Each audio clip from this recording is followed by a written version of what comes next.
The stars had always been silent. For 300 years, humanity reached into the darkness and found nothing but empty worlds and dead rocks. They built colonies on 12 different star systems. They created cities on moons and stations in the void. And in all that time, they never found another living soul dot until the day the silence ended. Lieutenant Hannah Choi sat alone in the communications room of the research vessel, Dawn Seeker. The ship floated near the edge of human space, watching the darkness beyond. Her job was simple: listen, record, report. Most days, she heard nothing but the soft hum of distant stars. But tonight was different. The signal came at exactly midnight. It was not random noise. It was not a natural phenomenon. It was a voice, cold, clear, absolute. Species designation: human. Your territories have been observed. Your expansion has been noted. You will surrender all colonies to the Velen Dominion. You will accept placement in our service caste. Resistance will result in extinction. You have 72 hours to comply. Hannah played the message 3 times. Her hands were shaking. She was 26 years old. She had trained for years to make first contact with alien life. She had imagined it would be beautiful, historic, a moment of wonder. Instead, it was a death sentence. She sent the recording to Earth immediately. Within hours, the entire human race knew they were not alone. And they knew the universe wanted them dead. Admiral Taiho Kang received the message in his office in Geneva. He was 61 years old, a veteran of the Mars Uprising, and the architect of Earth's United Fleet. He had spent his life preparing humanity for threats he hoped would never come. Now the threat was here. He gathered the leaders of Earth in the Great Hall beneath the mountains. Presidents, generals, scientists. They came from every nation, every colony, every corner of human civilization. They watched the alien message in silence. "We have 2 options," Taiho said. His voice was calm. It was always calm. "We can surrender, accept whatever fate they have planned for us. Or we can respond." "Respond how?" asked one of the presidents. "We know nothing about them. Their technology, their numbers, their weaknesses. We respond with words first," Taiho said. "We send a diplomatic mission. We try to understand them. We show them we are not a threat. And if that fails..." Taiho looked at the screen. The alien ships were already visible on long-range sensors. Hundreds of vessels, each one larger than anything humanity had ever built. They move through space like predators, slow and confident. "Then we fight," he said. "And we make them remember what it costs to threaten us." The coalition voted. Diplomacy first. They would send an unarmed shuttle to meet the Velen fleet. They would carry messages of peace in every human language. They would bring gifts, music, art, stories, everything that made humanity beautiful. 212 volunteers stepped forward. Scientists, translators, artists, teachers. They knew the risk. They went anyway.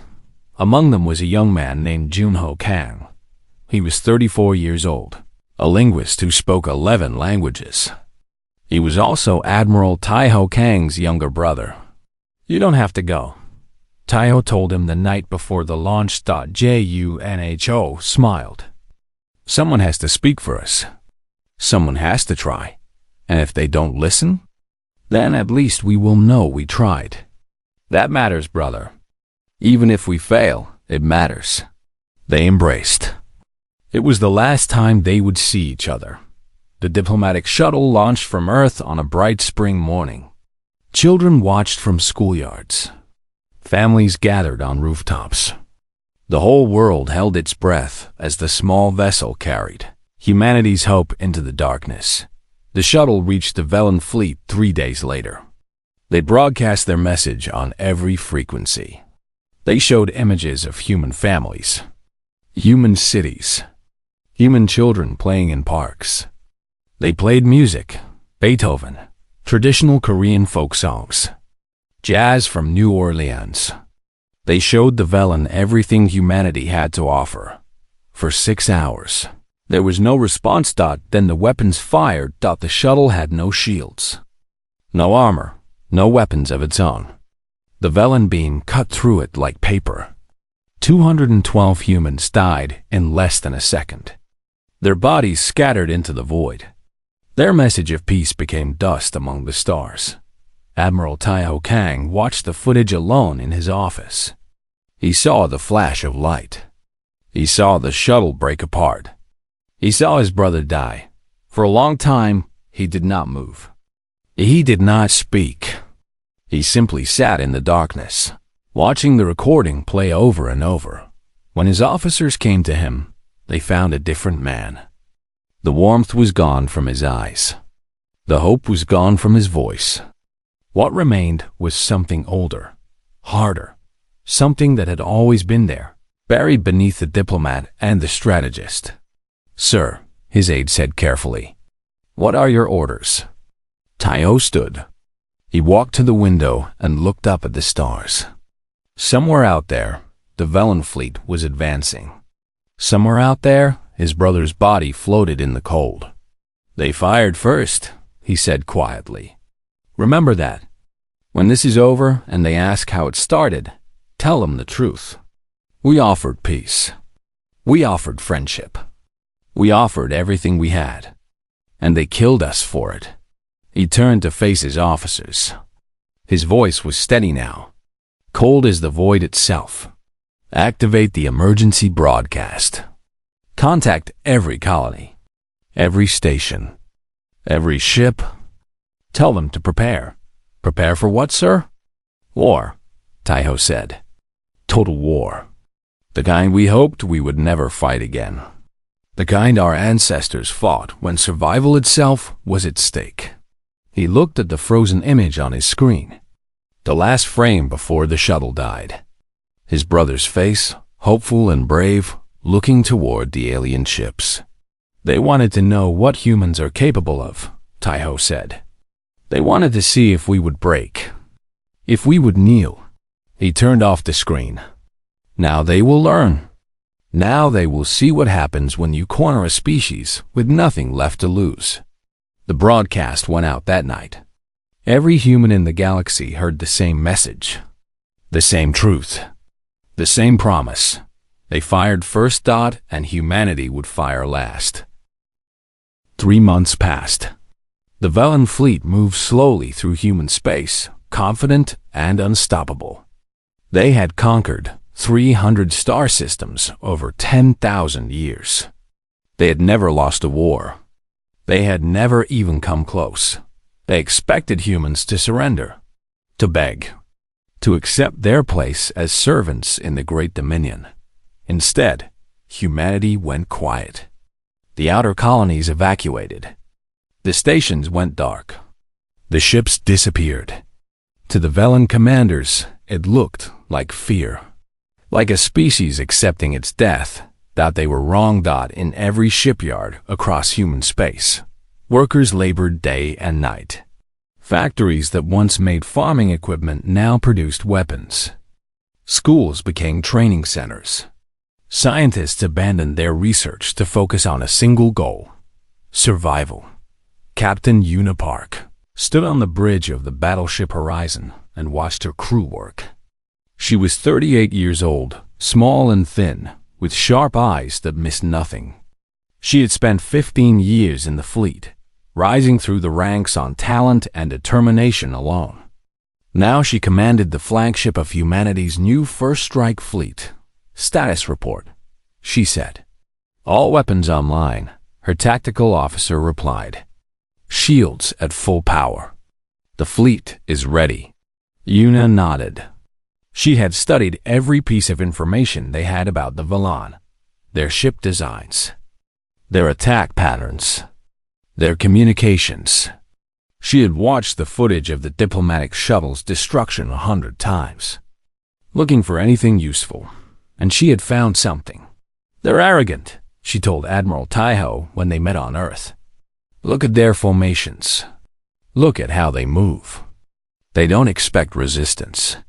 They don't prepare for counterattacks. In 10,000 years, no one has ever fought back hard enough to hurt them. Can we use that?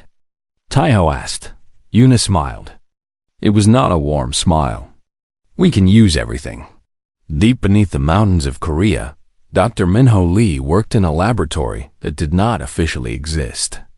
He was 45 years old, thin and pale from years spent underground. Before the war, he had been a theoretical physicist, studying the nature of space and time. Now he was building a weapon, the Void Cannon. Minho had discovered something terrible in his research. Space was not empty. It was held together by invisible forces, delicate and precise. And with enough energy, those forces could be torn apart. The Void Cannon did not fire bullets or lasers. It fired a beam that ripped holes in reality itself. Anything caught in the beam simply ceased to exist. It was pulled into the void between dimensions, gone forever.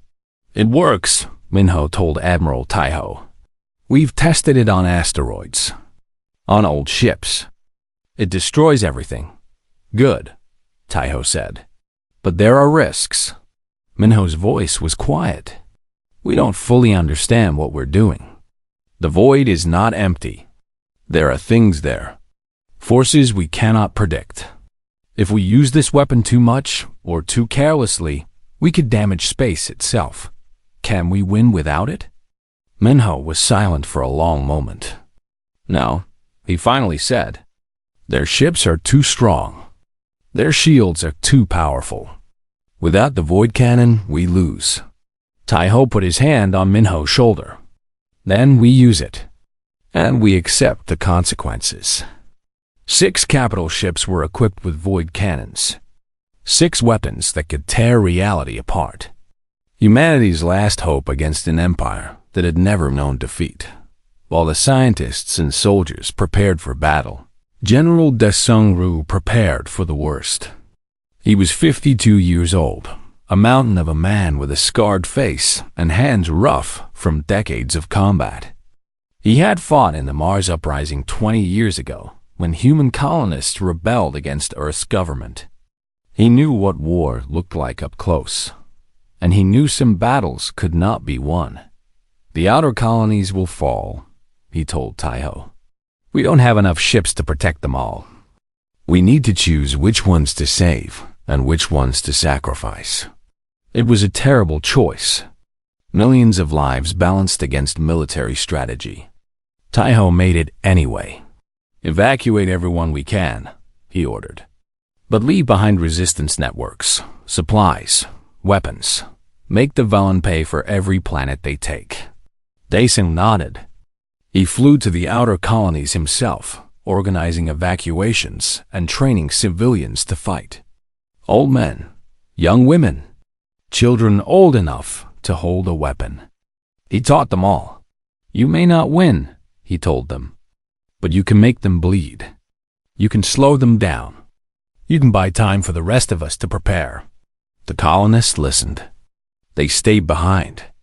They hid in caves and tunnels, waiting for the enemy to come. The Velen sent another message as their fleet crossed into human territory. It was broadcast to every human frequency, impossible to ignore. Your species has been marked for extinction. Resistance is a mathematical impossibility. Your weapons are primitive. Your numbers are small. Your defeat is certain. Surrender now, and some of you may be permitted to serve. Captain Yuna Park read the message aloud to her crew on the horizon. When she finished, she looked around the bridge. She saw fear in some eyes, anger in others, but no surrender. Not a single face showed surrender. They've never fought humans before, she said. They conquered species that gave up when things got hard. Species that calculated the odds and decided to lose. She smiled that cold smile again. We're different. We don't surrender because the math says we should. We fight because fighting is what we do. We win because losing is not acceptable. She turned to face the viewport. Somewhere in the darkness ahead, the Velen fleet waited. They think they know what war is, Una continued. They think they've seen everything. But they've never seen us. They've never faced a species that would burn its own cities rather than let them be taken. They've never fought people who would rather die than kneel. She activated the fleet-wide communication system. Her voice reached every ship, every soldier, every human prepared to fight. Today, we show them what humanity is capable of. Today, we teach them fear. Today, we take back our stars. The first strike fleet launched from Earth. 30 warships, each one carrying thousands of soldiers and crew. They were outnumbered. They were outgunned. They had no guarantee of victory, but they went anyway, because they were human. And humans do not surrender. New Sol was a mining colony on the edge of human space. 4 million people lived there, digging precious metals from the mountains and sending them back to Earth. It was not a military target. It was not a strategic location. But it was human, and that was enough for the Velen. Commander Brix led the attack fleet. 200 warships, each one the size of a small city. He was a veteran of 50 campaigns, responsible for the deaths of billions across a dozen conquered species. He expected New Sol to fall in hours.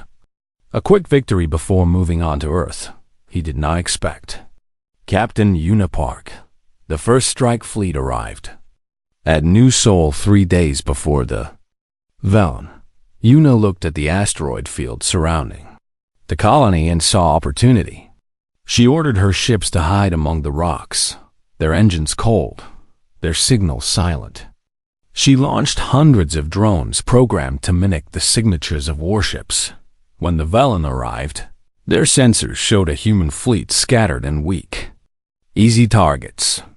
They're hiding, Commander Brix observed from his flagship. Typical behavior of inferior species. They know they cannot win. Shall we pursue them into the asteroid field? His second asked. Brix considered it. The asteroids would slow his fleet and break their perfect formations. But the humans were clearly terrified. What danger could they possibly pose? Yes, he decided. Crush them quickly. I want to reach Earth within the month.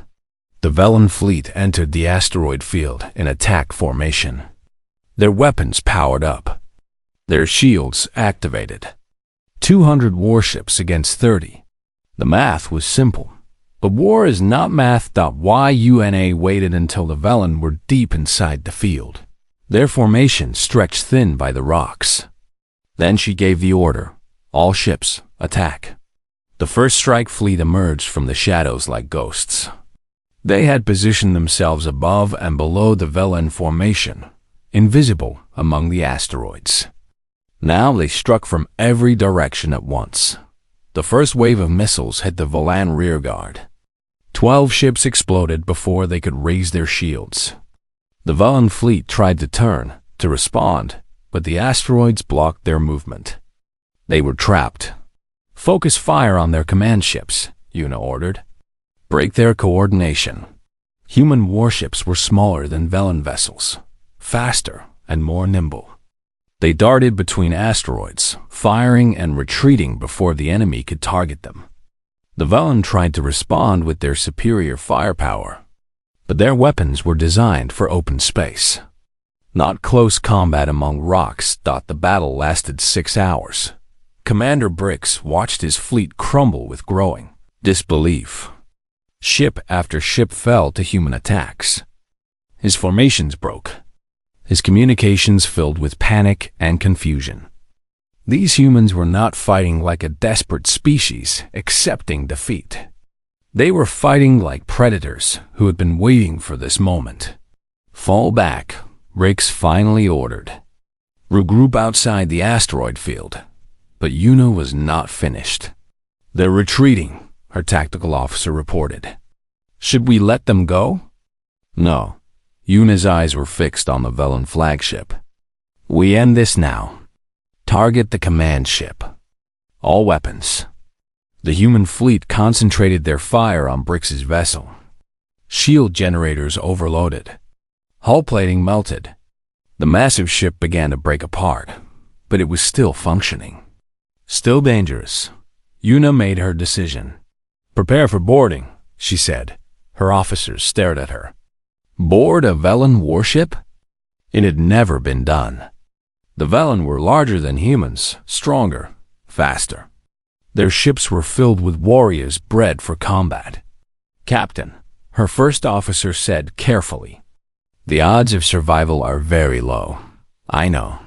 Yuna was already moving toward the shuttle bay. But if we capture their commander, the psychological impact will break them. They've never lost a leader to an enemy before. They won't know how to respond. 50 Marines volunteered for the mission. They loaded into boarding shuttles and launched toward the crippled flagship.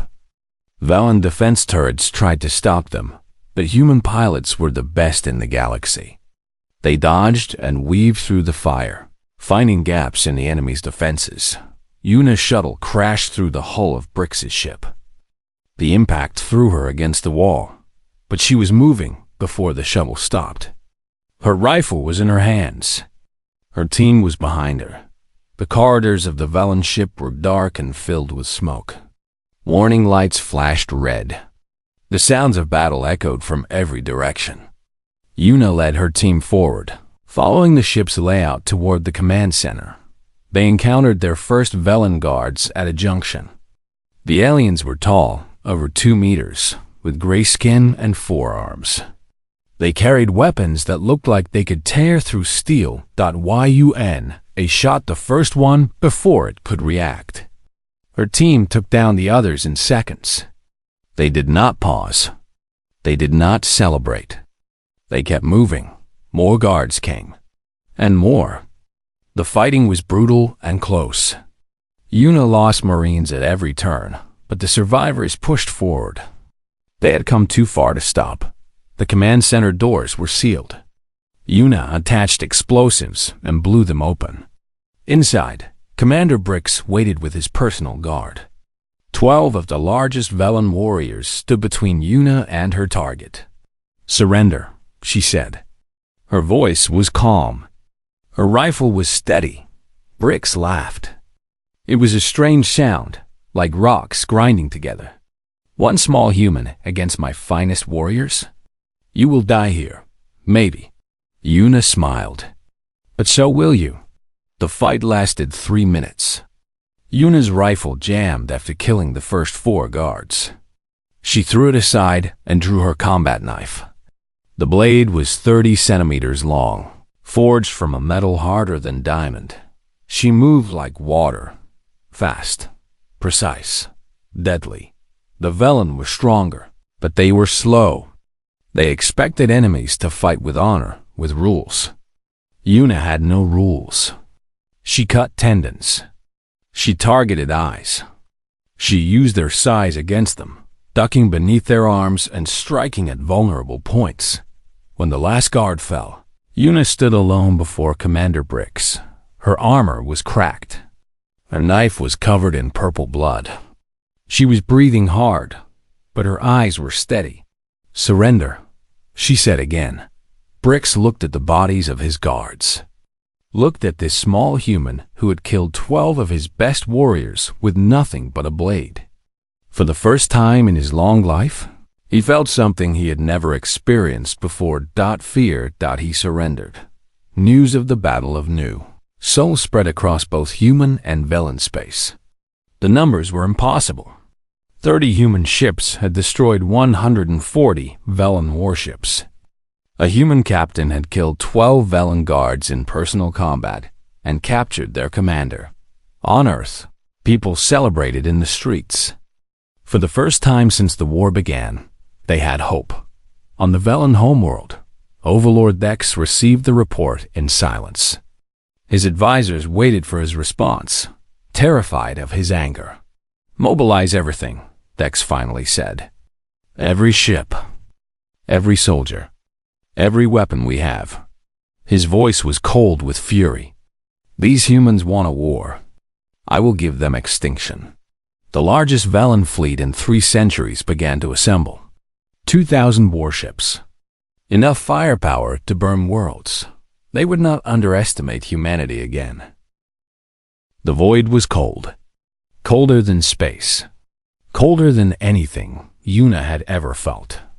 The horizon shook as it crossed the threshold, its hull groaning against forces that should not exist.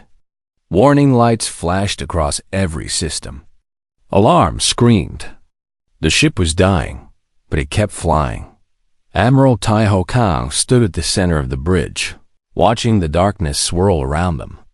He thought of his brother Junho, killed in the first moments of this war.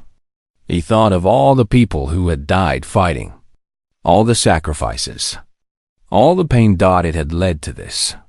One ship, one crew, one final mission. How far to the center? He asked. Minho checked his instruments. The readings made no sense, but he did his best. 3 minutes. Maybe 4. It's hard to tell. Physics doesn't work the same way in here. Will the reactor have enough power? Yes. Minho looked at the weapon he had created, the terrible gift he had given humanity. More than enough. When we overload, the explosion will collapse the rift. The void will seal itself. And us? Minho did not answer. He did not need to. Outside the ship, the Velen fleet was breaking apart.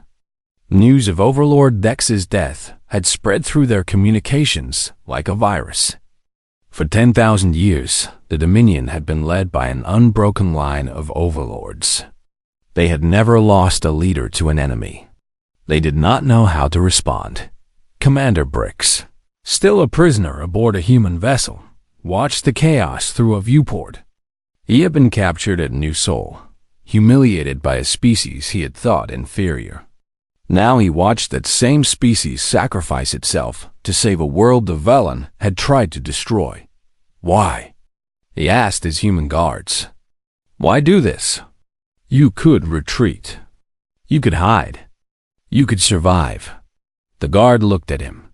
She was young, barely 20, with tired eyes and a rifle she had learned to use only months ago. Because it's our home, she said simply. And we don't run from home. On Earth, General De Sung Ru stood in the ruins of Busan. The Velen ground forces had stopped fighting. Their communications were filled with confusion and panic. Without Dex, without orders, they did not know what to do. They soon looked up at the sky. The rift was visible even from the surface, a wound of absolute darkness hanging above the planet. He could see the horizon flying toward it, a tiny spark of light against the void. He raised his hand in salute. Go well, he whispered. We will remember you. Inside the horizon, Hana received a final transmission from Earth. It was simple. 3 words. Thank you. Always. She smiled through her tears and turned off the receiver. There was nothing more to say. Yuna sat in the captain's chair, her hands steady on the controls.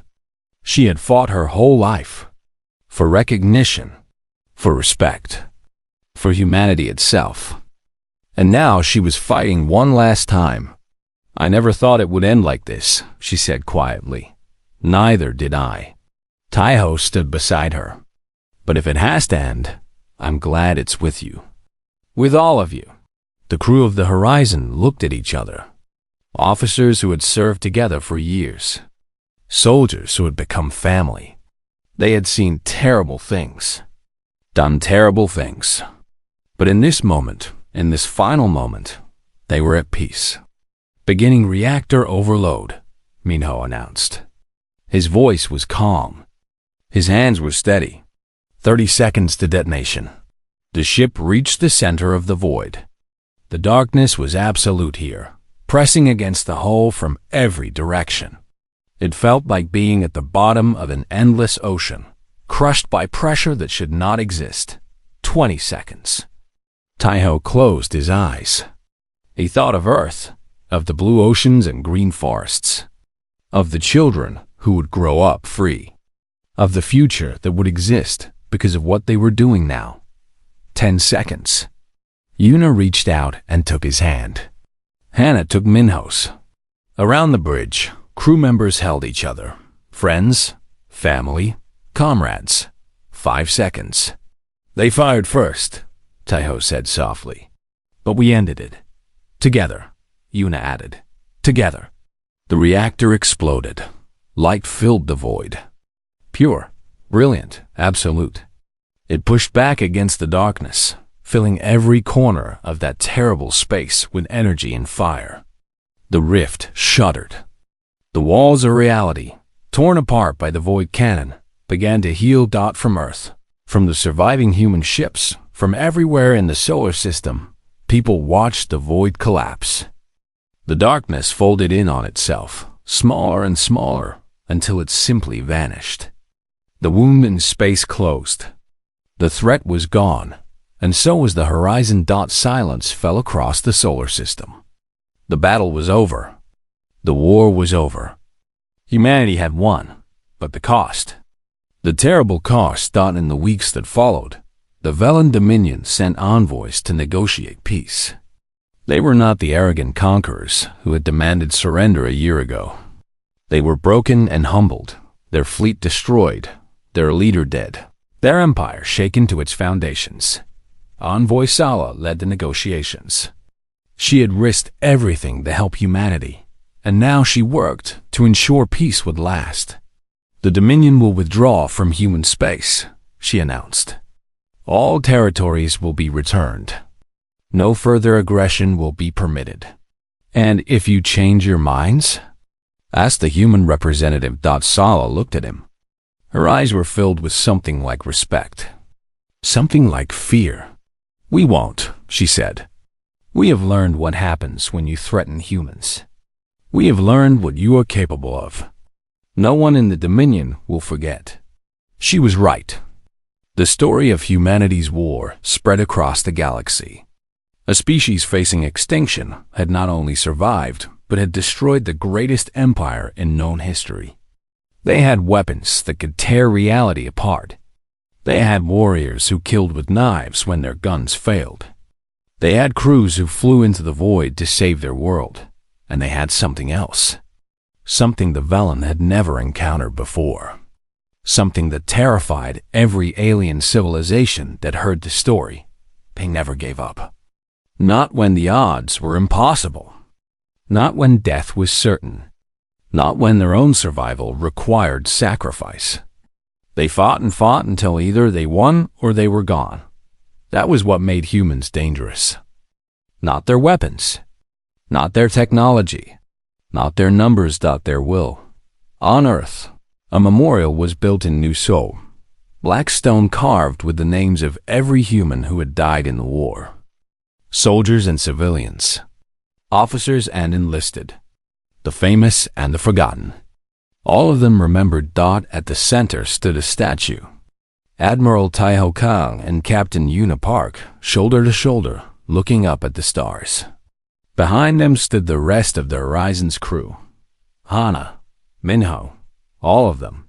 Frozen in stone, eternal in memory. The inscription at the base was simple. They fired first. We ended everything. Never again. People came from all over human space to visit the memorial. They left flowers. They left notes. They stood in silence and remembered what had been lost. What had been saved. General Daesung-Ru visited on the anniversary of the battle. He was old now, retired from the military, his fighting days behind him. But he still stood straight. He still saluted. We won, he said to the statue. Just like you said we would. Humanity is safe. The colonies are growing. We're spreading to new worlds, new stars. And we remember. We will always remember. He stood there for a long time, watching the sun set behind the memorial. Then he turned and walked away. Humanity rebuilt. The 12 colonies became 20, then 50, then 200. They spread across the galaxy, explorers and settlers and dreamers.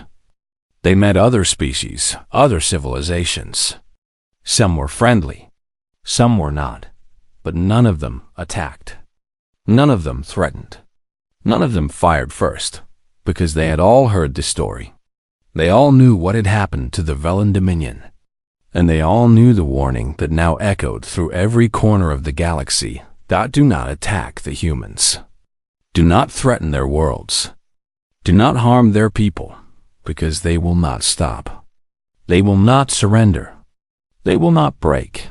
And if you force them to fight, they will end everything, even themselves. That was the lesson of the war. The truth written in fire and blood and sacrifice. The promise that humanity would keep forever. They fired first, but humans fired last. And in the end, that was all that mattered. The ship came without sound. It moved through the darkness of space like a ghost, its black surface eating the light of distant stars. The Valari had learned long ago that silence was the first weapon of conquest. They had taken 17 star systems using this simple truth. Watch first. Learn second. Strike third. Commander Arn stood at the observation deck of the scout vessel, his pale fingers pressed against the cold glass. His skin was the color of ash, smooth like polished stone. His eyes, large and dark, reflected the blue marble that floated before him. Earth. The humans called it Earth. Status report, Arn said. His voice was soft, almost a whisper. The Valari did not raise their voices. They had no need for such primitive displays of emotion. 3 drones deployed to the surface, answered his second, a younger Valari named Tith. They are collecting data now. Oren nodded slowly. He had done this many times before. The process was always the same. Find a world. Study its people. Identify their weaknesses. Then the fleet would arrive, and another species would join the long list of the conquered. The drones sent back their first images within hours. Oren watched them on the main screen with growing interest. The humans were strange creatures. They walked on 2 legs like the Valari, but their bodies were soft and covered in thin skin.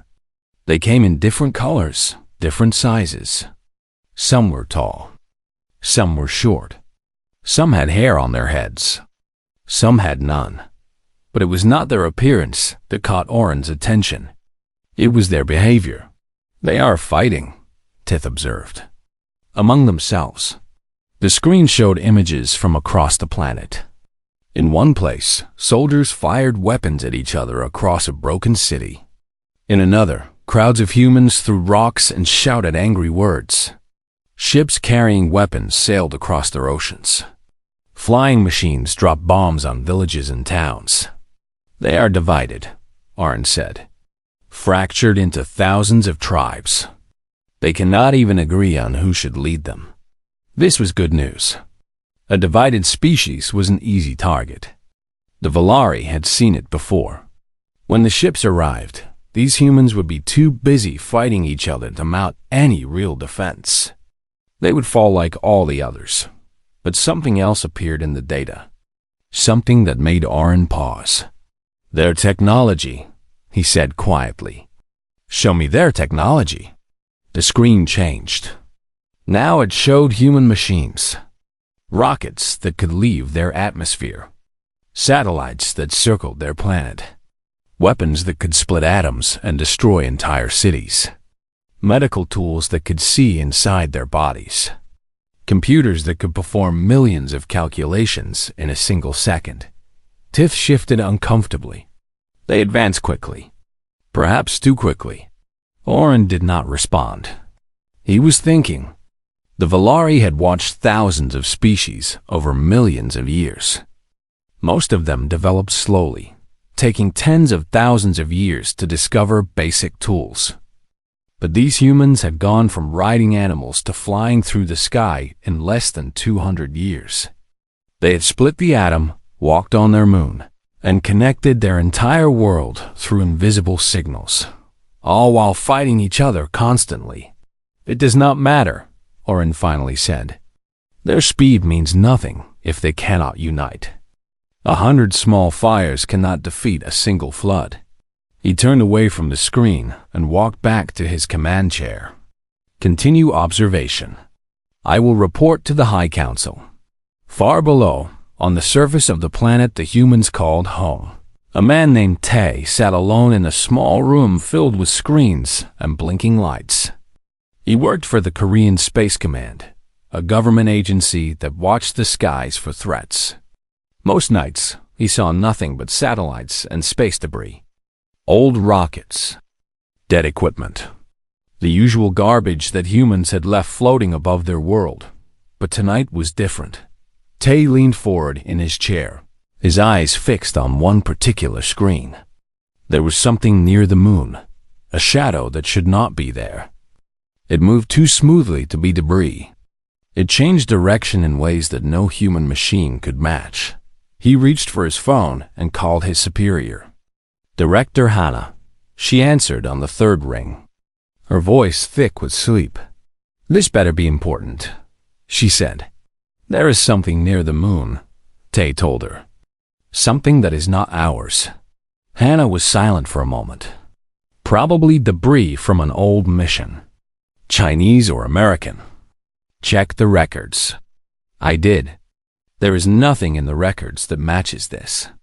Director, it changed direction. Twice. In the last hour. Another silence. Longer this time. You are tired, Tay. Go home. Get some sleep. We will talk about this tomorrow. The line went dead. Tay put down the phone and looked back at the screen. The shadow was still there, hovering in the darkness like a patient predator. He had worked in this job for 15 years. He had seen strange things before. Unusual lights. Unexplained signals. Most of them turned out to be nothing. Reflections. Equipment failures. Human error. But not this time. He could feel it in his bones. Something was watching them. He saved the data to his personal drive and made a note in his private journal. If no one would listen now, perhaps they would listen later.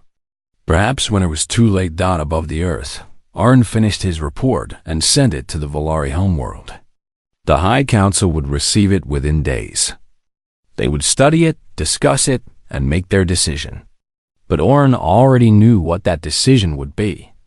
The humans were too primitive, too divided, too busy destroying themselves to pose any real threat.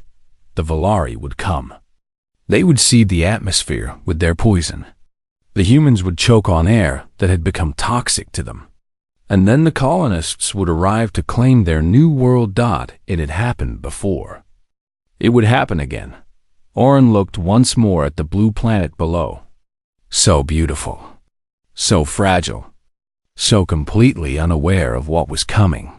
Enjoy your last days, he whispered to no one. Soon, this world will belong to us. He could not have known how wrong he was. He could not have understood the one thing that made humans different from every other species the Volari had conquered. The one thing that would turn their careful invasion into a disaster beyond imagination.